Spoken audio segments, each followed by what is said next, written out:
සුබ දවසක් ඔයාලා හැමෝටම ආදරෙන් පිළිගන්නවා බබාට කෑම YouTube channel එකට. අද හදන්නේ ප්‍රධාන වේල මඟ ඇරුණ දවසට බබාට කෙටි වේලට දෙන්න පුළුවන් ඉතාමත් පෝෂණීය කෑමක්. ඒ වගේම මේක බබාගේ උදෑසන වේලට සහ රාත්‍රී වේලට උනත් පෝෂ්‍ය පදාර්ථ පිරුණු ආහාර වේලක් විදියට දෙන්න පුළුවන්. තාමත් බබාට කෑම YouTube channel එක subscribe කරලා නැත්නම් අපේ channel එක subscribe කරන්න. ඒ වගේම bell icon එකත් click කරලා අලුත් videos දාපු ගමන්ම දැනගන්න. අද කෑමක හදාගන්න අපිට ඕන වෙනවා උයාගත්ත බත් ටිකක්. මම රතු බත් අරන් තියෙනවා. දැන් මම මේකට පොඩිවට කපාගත්ත ලුණු, තක්කාලි, නිවිතිකොළ එකතු කරගන්නවා. ඔයාලට කැමති පලා වර්ගයක් දාගන්න පුළුවන්. ඒ වගේම මේ තියෙන්නේ බැදගත්ත chicken ටික. මේකත් මේකටම එකතු කරගන්නවා. මේ එකතු කරගන්නේ පාන් පිටි මේස හැන්දක්. ඔයා මේ කෑමක අවුරුද්දට අඩු බබෙක්ට හදනවා නම් පාන් පිටි එකතු කරගන්න එපා. ඒ වෙනුවට කඩල පිටි ටිකක්, කුරක්කන් පිටි ටිකක්, රුලන් ටිකක් වගේ එකතු කරගන්න. දැන් මම ෆ්‍රෙෂ් මිල්ක් මේස හැන්දක වගේ ප්‍රමාණයක් එකතු කරගන්නවා. අවුරුද්දට අඩු බබාලට උකුපෝල් කිරි මේස හැන්දක් එකතු කරගන්න පුළුවන්. ඒක හොඳට කලවම් කරගන්නවා. ඊට පස්සේ ගම්මිරිස් කුඩු චුට්ටක්, ඒ වගේම රසායනික ලුණු ටිකක් දාගන්නවා. ලුණු අවුරුද්දට අඩු බබාලට දාගන්න එපා.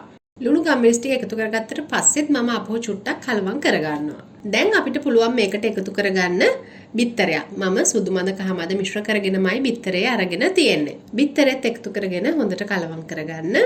දැන් අපිට තියෙන්නේ කෑම එක හදාගන්න. පෑන් එකට බටර් ටිකක් දාලා බටර් ටික හොඳට රත් වුණාට පස්සේ මේ හදාගත්ත මිශ්‍රණය පෑන් එකට දාලා හොඳට තුනී කරගන්න තමයි තියෙන්නේ.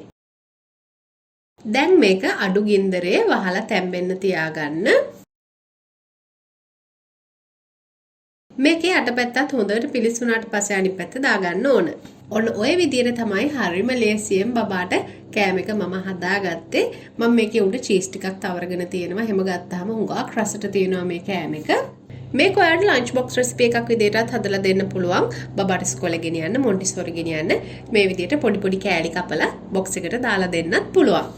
මේ කෑම එකෙන් බබාගේ වේලකට අවශ්‍ය සියලුම පෝෂණ කොටස් ලැබෙනවා. ඉතින් පරිපූර්ණ ආහාර වේලක් විදිහට මේක ඔයාගේ බබාට හදලා දෙන්න පුළුවන්. උදෑසන වේලකට, රාත්‍රී වේලකට, ඒ වගේම ප්‍රධාන වේලක් මග ඇරුණාම කෙටි වේලකට උනත් දෙන්න පුළුවන්. මේ වගේ කෑමක් අවුරුද්දට අඩු බබෙක්ට දෙනකොට ෆින්ගර් ෆුඩ් එකක් විදිහට දෙන්න පුළුවන්. හොඳට හපලා කන බබෙක්ට. ඒ කියන්නේ මාස 10, 11 වගේ වුණාම තමයි මේ වගේ කෑම අපිට බබාට දෙන්න පුළුවන් වෙන්නේ. ඉතින් ළඟ ඉඳගෙන බබා කන දිහා බලාගෙන මේ වගේ කෑමක් ඒගොල්ලන්ට දෙන්න පුළුවන්. එහෙනම් ඕගොල්ලොත් මේ වගේ සරල පෝෂණීය කෑම වර්ග බබාට අඳුනලා දෙන්න. අපි අලුත් වීඩියෝ එකකදී ආයෙත් දවසක හම්බ වෙමු. හැමෝටම සුබ දවසක්.